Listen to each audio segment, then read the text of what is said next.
Hello again. So what I have for this video is it's time to teach everyone how to do rituals and spells in the right way with your intentions. So we have a jar and salt, got crystals, and you can add mud or like dirt, whatever, from where you are, like where your home is, where you are. And the rituals and spells are best to do on full moons or special moons. I don't know. Every time, if you look up moon phases, moons are the changing force of the earth. I had my only child during a super blue moon, and then I looked it up, and all of the turtles, if it's a super blue moon, they'll go into labor early or late, like it syncs with that. And so the moon is a very, like, it's an intentions and a pushing kind of thing. It's a wish fulfillment type of energy. And so that's why the moon is super cool to do those types of rituals. So the types of rituals that I want us to do, that everyone's gonna need to do if you're following my spiritual journey of healing your spiritual self and understanding yourself, is that so you'll have to do different things based on what your problems are. So so let's say you can't get a job, or money just doesn't stick to you, things like that. You'll do an abundance spell, and that would be where you would have to release all of your fear, doubt, and shame that is based around your ability to make money and provide for yourself and your family, and just like that feeling. A lot of the time when people have money blocks, it goes back to childhood, back when let's say you were diagnosed with ADD or something, you were held back in your grade because they were like, you just shouldn't be able to go. I don't know, it's so rude, honestly. I think that the systems that we have in place are really detrimental to us and extremely rude. I knew someone who had a twin, and they held him back, but his twin was able to go on. So he spent his entire life not in the same grade with his twin, and he always felt stupid, basically. Not smart, not good enough, and that affected him tremendously throughout his life. And so a great spell, and then I attracted that energy onto myself because I was, I knew that person and I cared, and so I attracted it on. So all these things that we don't always notice we're attracting onto us, it might not even be our problem, but that was attracted onto me because I had that same problem. I was diagnosed with ADD when I was 7,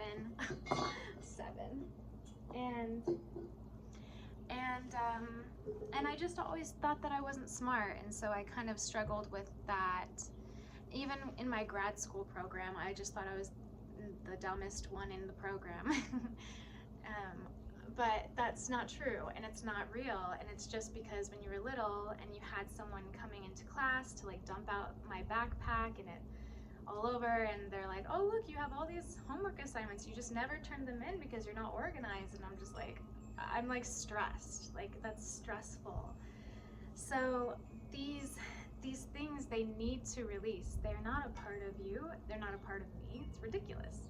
These are just social structures that were put on us, and we're beautiful beings, multidimensional selves that just need to gather our information that we already have within our soul and foster it out to create what we need to create as our life purpose.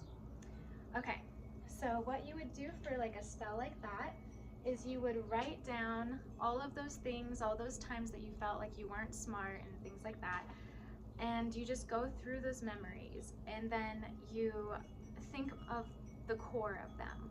The core, you'll tend to find that it's a lot of the time it's self-doubt is what it put on us, and fear. Something that is like a blanket for this is called a doom imprint. My angels have told me that pretty much everyone in the world at this moment has a doom imprint. It's just because we are in this world and the world has that imprint on it. I would look at the Witch in the Sky, her videos on YouTube. They're like tarot videos, but she sometimes talks about the doom imprint. I'm afraid that my phone's gonna get too hot in the sun, so I'm gonna move it. But she talks about the doom imprint, and yeah, so we all have it. So you would write down all those things, then you tear it off, and what I do is in my glass jar, I put water, I put salt, I put a crystal, any crystal that, you know, because it'll soak up energy, and those are like, and some of the earth. So earth, crystal for wind, more earth, salt for cleansing, water, and then the moon. Put it out in the middle of a full moon, have it go there for all of the night, and then you can dump it into the land afterwards with having released it. So if you're releasing things, burn it in the jar before you add the water and all that. Burn all of the stuff that you're releasing.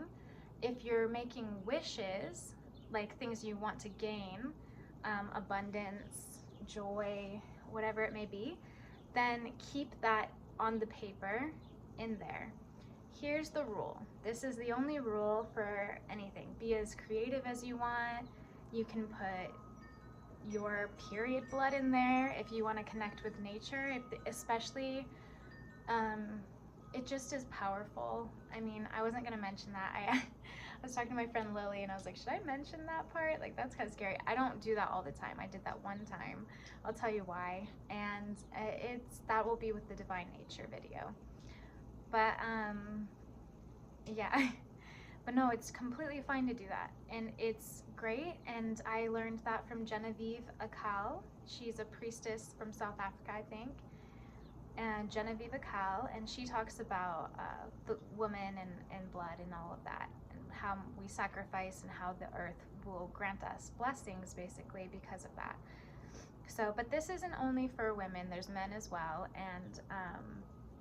and there's other ways. I'm sure that there's a different way. I just haven't, because I'm a woman, I haven't figured out what the other way would be, other than the period, the menstrual blood. But anyway, aside from that, make sure that your intention when you're doing these rituals is not controlling and not manipulative.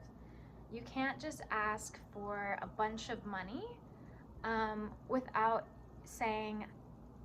like in your intention being like, to the highest good, what I deserve from my karma, and if I, you know, like with reverence to the blessings of material wealth. Like what I've noticed is a lot of times when you do like material wealth blessings, they will bless you with spiritual gifts, because in the mind of the angels, wealth is spiritual knowledge.